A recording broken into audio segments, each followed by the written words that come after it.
আগামী 100 বছর, 1000 বছর পরেও এই মাটি যদি টিকে, তো মনে রাখো এই মাটি শহীদ শরীফ উসমান হাদি রহমাতুল্লাহ আলাই, আমার দেশের এই মাতৃভূমির এই ইমানদার যুবকের নাম আগামী 1000 বছর পরেও শ্রদ্ধার সাথে কলিজায় কলিজায় স্মরণ হবে।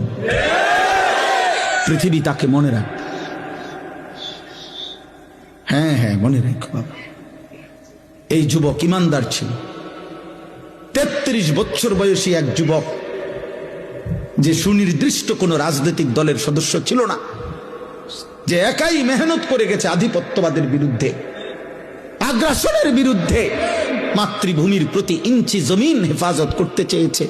তার সামর্থ্যের সবটুকু দিয়ে সে বলেছে, সে পাক্কা নামাজি ছিল, 5 ওয়াক্ত নামাজ পড়ত, ফজরের নামাজ প্রতিদিন জামাতে পড়ত, ফজরের নামাজ ক্যাম্পেইন করত, সাথীদেরকে ফজরের নামাজের জন্য উঠাইতো, ফজরের নামাজের বন্ধুদেরকে সাথে নিয়ে এরপরে ঢাকা 8 সংসদীয় আসনে ওয়ার্কিং করত প্রতিদিন ফজরের নামাজের পরে। তুমি খবরে দেখো, তুমি শুনো,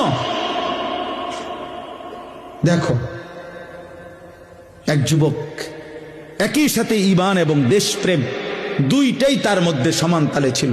মাতৃভূমির প্রতিও প্রচন্ড